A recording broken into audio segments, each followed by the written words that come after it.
Hi, Echo. So, you have asked of me a task. I am here to deliver. Today I'm going to talk about what is source. I have my notes in both of these little journals here, so I will be consulting them when I feel the need to. What I want to start out with is what is source and what isn't source. Kind of talking about like contrasting belief systems and all that jazz.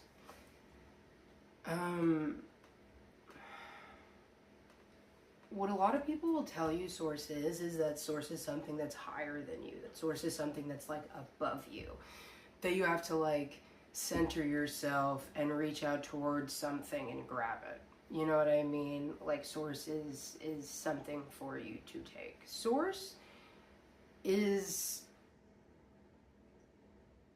not the direct embodiment of power, and I need to explain that, right? So source is self. Source is the embodiment and the projection of yourself. Yeah. So source may be where you go to get power, but that's not where your power is stored. Power is the actualization of self. So it then follows that in order to tap into your source, you must tap into yourself. And power is not something that can just be tapped into. It's something that just is. So how I framed earlier, like source is not something that you can reach out and grab. It's not something that you can take. It's just something that is. Lots of people will tell you that source is the connective tissue that connects everything, and that is something that helps you connect to other sources, but that's not source. You know what I mean? So I think that it's also important to differentiate those things as well. When you're first starting out on like your spiritual journey, or maybe you've been here for a while and all the terms just start to get muddied up and get confusing, at times it is hard to sort between distortion and truth.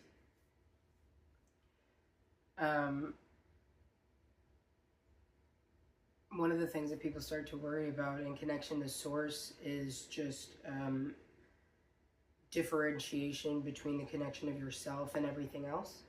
A lot of people, when they reach like a higher consciousness, they believe that they are everything and they are connected to everything and everything is connecting to them.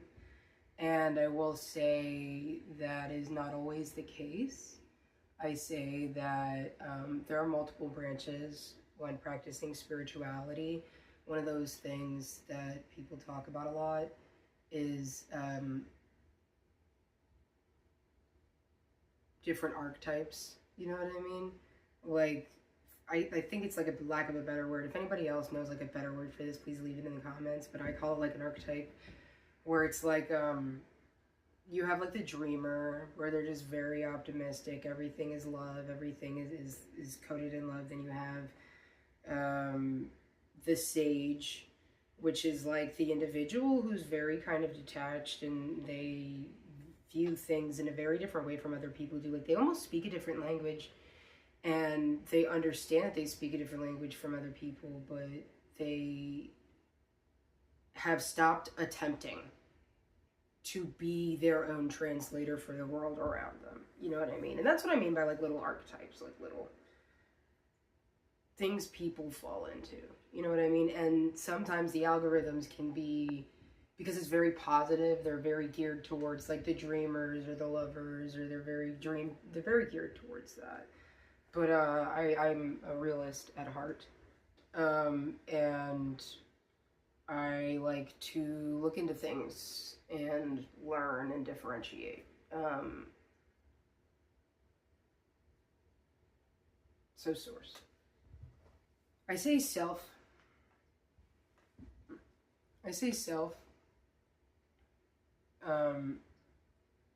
because I know what it is, but there are some people where,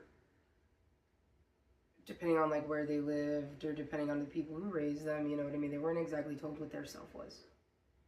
They aren't told how to find themselves in this world. You know what I mean? they can be told that themselves are tools. They could be told that their selves are means to an end. They could be told that their emotions, that their thoughts, that their processes, that that's themselves. You know what I mean? And sometimes when you're caught up in what other people tell you who you are, you forget and lose touch with who you actually are. And that's like a product of projection, distortion, evil eye, maladaptive entities. There are jinn that can be used to do this. We have negative familiars. We have shadow spirits. We have some people use the tweens in the wrong way. You know what I mean? And that's just the thing that happens. We are on a planet, and this planet operates like a video game. And people discover spirit, and they do whatever they want with it. And you are trying to learn exactly what it is this is before you decide what you want to do with it. And that is something I actually commend highly, personally.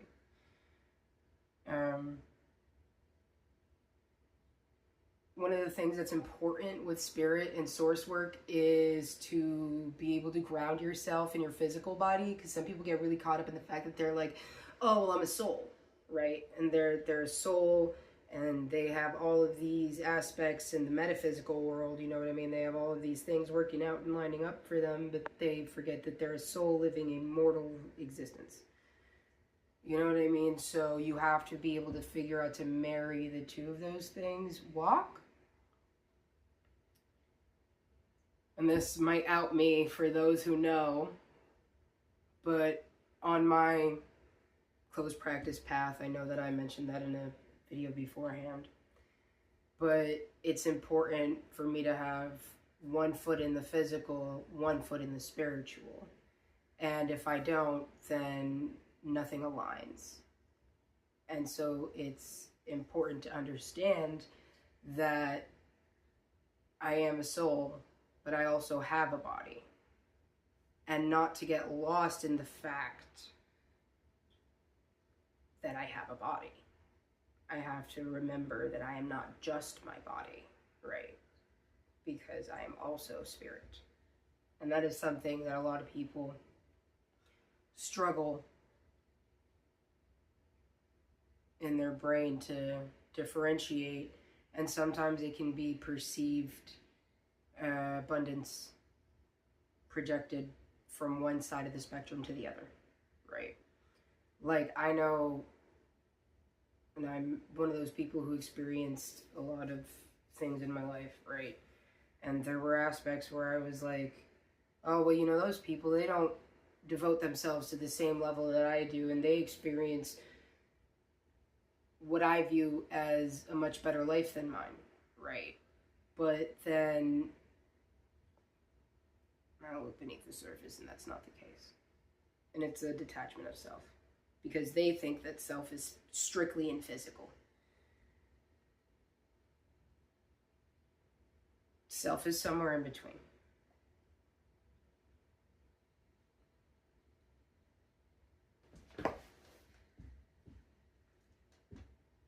So one of the things that I want to say is that when either thing is out of whack, and one of the things about the spiritual practice that a lot of people don't always choose to learn, because it is a choice whether or not you want to learn this. You can be somebody who uses it to your ends and your means. You can be somebody who fully devotes yourself and integrates it into every aspect of their life.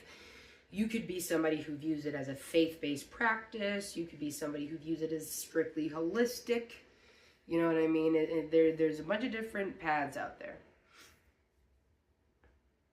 But if you're doing source work, you're falling into an in-between path. And I work very well with in-between paths. So I think this video will genuinely help. Understanding that physical things contribute to chaos at the same time that spiritual things will contribute to chaos, right? And it's learning the difference between good chaos and distortion. Because not all chaos is bad. One of the things that human beings tend to naturally want to do is categorize, pattern seeking. You know what I mean? We want to put chaos in an organized little box because that way we can observe it, we can view it, we can predict it. That way we are safe. Sometimes chaos is good, sometimes chaos is necessary for growth. And even though change can be scary, it's important to understand that sometimes an increase in anxiety over change is the product. Sorry, they're trying to take the phrase from my brain.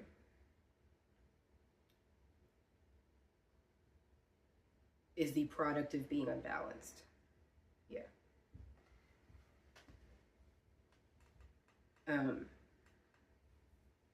I say that chaos is that wet pool noodle you call a brain.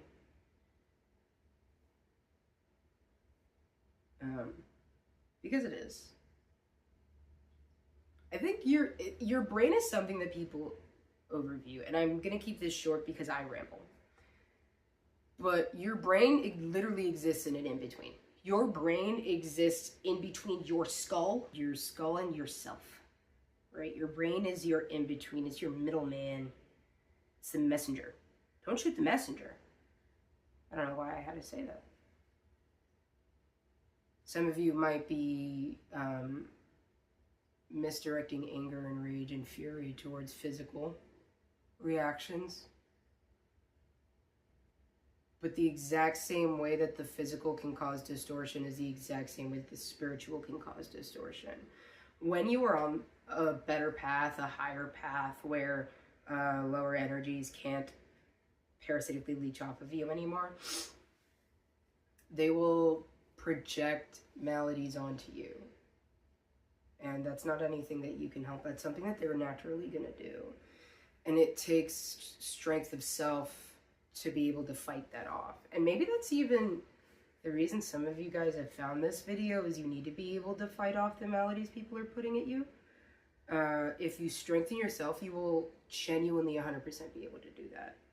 It will be so much easier for you actually to fight off their parodies of your own inner voice, because you know yourself.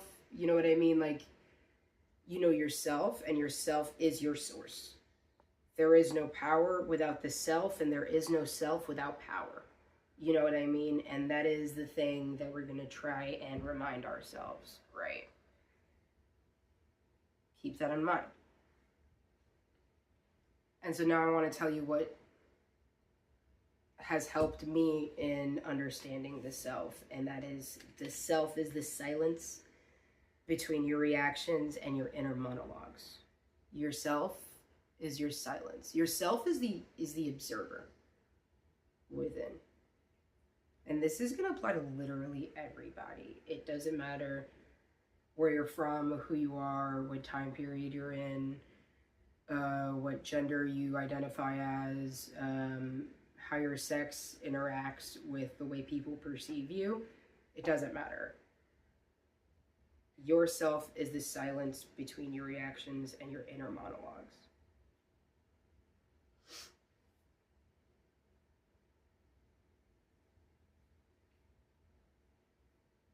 And sometimes people confuse ourselves with our inner monologues or with our reactions, but it's important to differentiate the two. Here's some other things on how you know if this is you.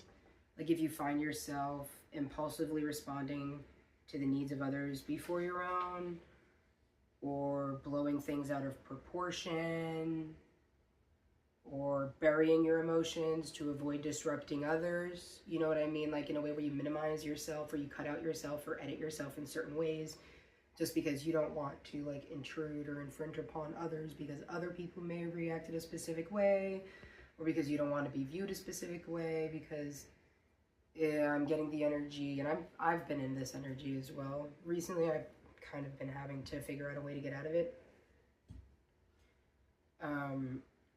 But it's being highly aware of being observed. And intentions, and understanding that there's going to be misunderstandings. You know what I mean? Like, it takes work, but you wind up getting there. It's hard, but we'll get there.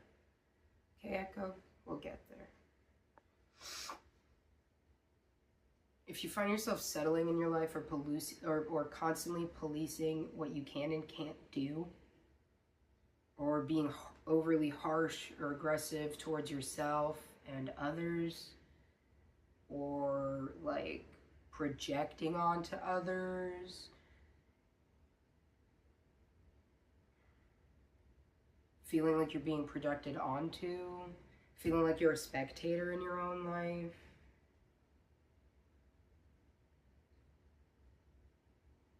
or like you don't recognize your face, or you don't recognize your choices.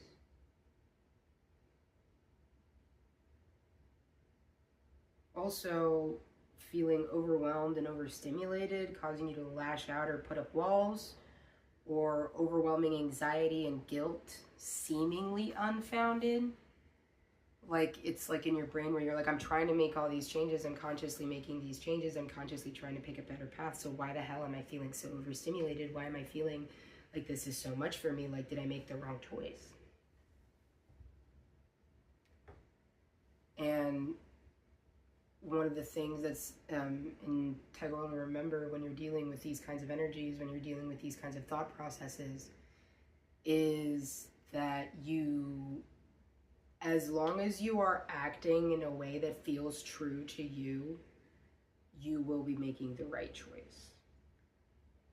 And I don't mean true to the aggression, I don't mean true to the pain, I don't mean true to the trauma.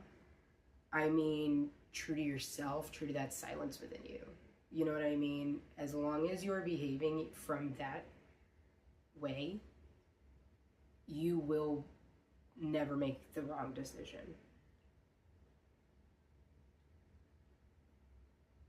And I found within myself, and integrating these practices within myself, I have found that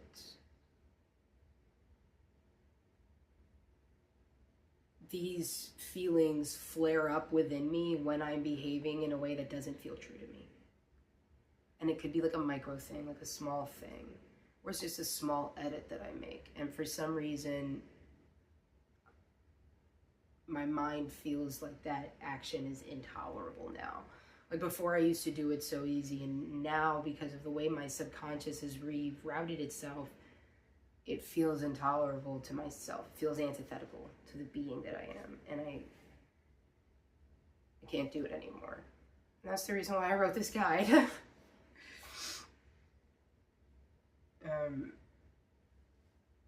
And so it's important to understand that in those moments we have to pull back and we have to refocus on our connection with our inner self. And going back to that feeling of seemingly unfounded anxiety and guilt, the reason you feel that guilt is because you feel the need to abandon yourself in order to be accepted. And that's the guilt, and you may feel like it's unfounded because you're so used to disregarding yourself in the pursuit of others, or the happiness of others, or the hopeless feeling of desperately needing someone to stay. And it could be subconscious or consciously. You know what I mean? Could be a subconscious thing, could be you're consciously aware of it. It's just important to be aware of the signs and to move forward. Because don't panic. This is not your fault. It's a subconscious pattern that our brains and our minds have come together to create to keep us safe. And it's over years of it, we get fed up with it, and it's time to embrace a new way of being and becoming. And this is what we're going to do.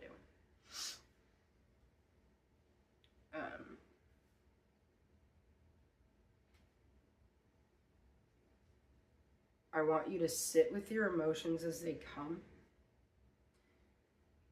And I know that this is like hard and energy consuming and exhausting, but it's the only way that you're going to be able to be comfortable with yourself, is if you understand your emotions and where they come from. This way you don't feel imbalanced. When you understand yourself and you base it in a physical and a spiritual way, it's more balanced. Like, it's important to take care of your physical self, but it's also important to take care of your physical self, and it's also important to care for your mind. This is from an anime. It is incredibly relevant right now, and I'm going to say it. No, a sound soul dwells within a sound mind and a sound body. Yes, and that's Soul Eater, if you guys ever want to watch that. But that is incredibly important. It's very grounding this way. And I only say it's more balanced to be that way because even in a crowd full of people, sometimes the waves of energy and emotions and experiences will sway you. And it'll throw you off kilter. But if you are balanced within yourself, you won't get tipped over. You won't get lost in it. You know what I mean? Even in a room full of people, you are by yourself. Yeah. Even in a room full of people, you are by yourself. And so I want us to let ourselves feel the pain, feel the sadness, let yourself feel the light, but also the ache. And let yourself feel the joy and the laughter, the curiosity and the confusion and everything in between. Don't isolate these emotions. Sometimes people think it's strictly anger, sadness, joy, like an inside out. But there's so many in-between emotions. Challenge yourself to discover every single one of them.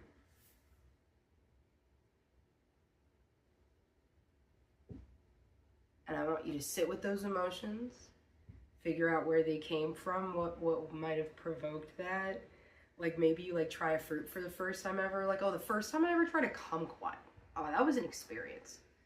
Like, it was like really, really sour, but I love sour things, so I didn't mind that. It was like the texture of like the rind of it mixing with like the zest and also like the softer fruit inside. It was a very interesting experience for me. And I made like a very specific face, and it was kind of like you know what I mean? And then I want you to recenter and ground yourself outside of these emotions. So once you like feel that little zing, like let it stay there for like as long as it's meant to, really. And you know, we're really only meant to dwell on things for a couple seconds just so that we can keep moving forward. Not like a couple seconds, like maybe a few moments. And moments, the length of time in a moment varies from moment to moment. And I know I just said the word moment a lot of times, but I think it still stands. But use like physical grounding methods, like sight, taste, smell, touch, like the 5 senses, stuff like that. Like ground yourself until your head is silent. And this is when you really want to feel a moment. Feel a moment with yourself. You know what I mean? Because sometimes we forget how. But like when I'm eating that kumquat, right? It was all the flavors in my mouth, all of the textures in my mouth.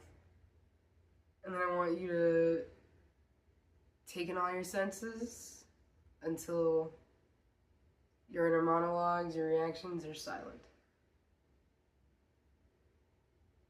And it's okay if you're a little foggy when you get there.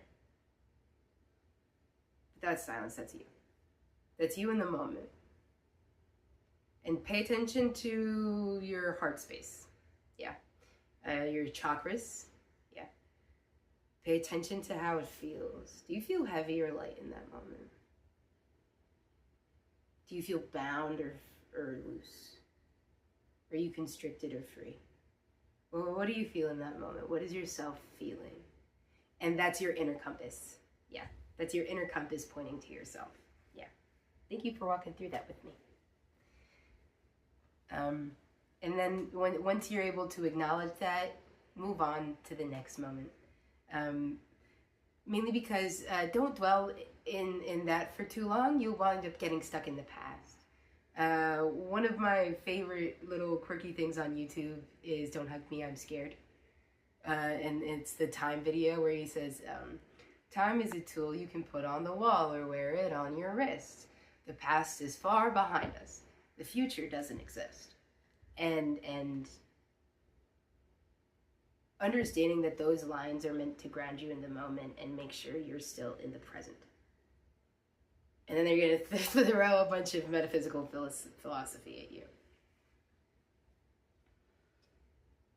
And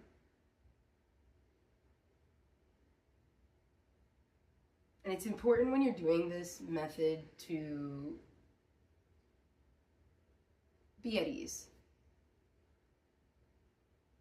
Like, you know, like you're a soldier and you're at boot camp and you guys just got through a really rough day of like PT training and a whole bunch of other things. You're going through the motions, and then all of a sudden they say at ease, soldier. In these moments, you are at ease. In these moments, whatever you find within yourself, you can easily accept because you know it is you. Yeah. No question about it at all. Those are the moments that you accept with no question. It's the moments when they start dueling in your head. That's distortion. They're trying to alter your sense of self. They're trying to throw out your balance. When your mind is like going back and forth, whether it's about spirit or whether it's about anything physical. Like love, maybe. You know what I mean? Oh, maybe I shouldn't do this. Maybe I shouldn't do that. Maybe that's bothering them. Maybe that's not. Maybe I should do this instead of that. And it's like, oh, well, does it feel true to me in this moment? Yeah? I'm going to do it then. Yeah.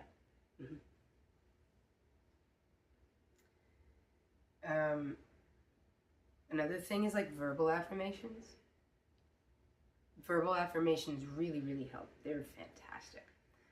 Verbal affirmations center your brain within your mind, and it tells your soul what it is you're trying to manifest and bring in, right?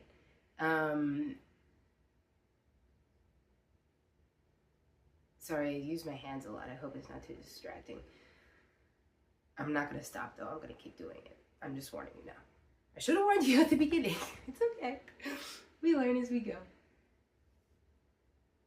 But yeah, so verbal affirmations are fantastic. In the beginning, I want you to start off like, I don't want you to start off being like, I am God. Chill, babe.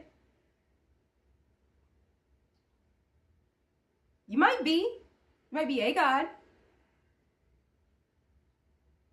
One of the things that's important to understand within yourself, and that's why I felt like it was a very important thing to emphasize the difference between yourself and like the rest of the world, because there is a web that connects all of us.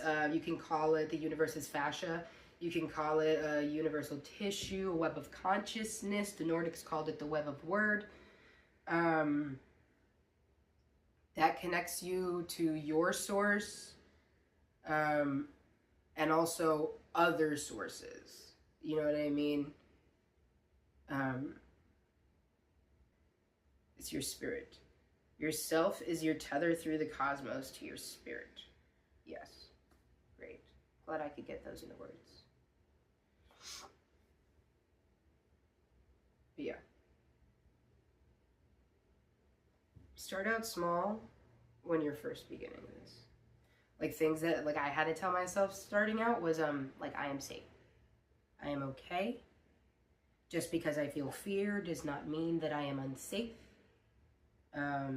Because, you know, like there are certain times where sometimes we feel fear and we're fine. It's just something new is happening and we don't know how to cope with it. You know what I mean? So sometimes I have to remind myself, like, just because I feel fear does not mean I am unsafe. And then the more you tell yourself these affirmations, the more you subconsciously internalize it, the less you'll have to tell yourself them, and then you can move on to newer affirmations. You can just level up as you go along. Like, it's a video game. Ready Player One. But yeah, so another one that I developed for that one was I do not feel anxiety over security and comfort. You know what I mean? Like it might be something new, but that doesn't mean that I am unsafe. I have to keep reminding myself I am secure. Anybody else who has any other affirmations, like, please leave it in the comments. That really help you, because there might be one that you use that I might really like and might help me out too. And you can say these affirmations like in your head. I like to say them out loud because your right brain and your left brain, sometimes they can be out of whack and not synchronized properly. So when you say it out loud, you're trying to synchronize your left and your right brain. They don't have to be confused. And that way they can send that outer message inside. You know what I mean? I am safe. Both the left and the right brain are like, yes, I am. Send it inside. You know what I mean? It's very helpful.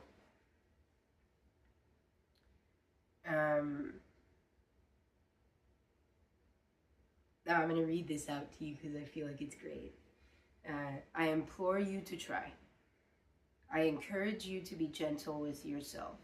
The world is already going to be so hard on you. You don't have to add to it. Being hard on yourself won't make you stronger. It is a delicate process, the handling of glass, and you can tell a lot about a person from the way they handle the material. You can tell a lot about a person by the way they treat you and themselves, the world around them as well, their own bodies. One of the things that I like to emphasize when doing this method is patience. Please be patient with yourself.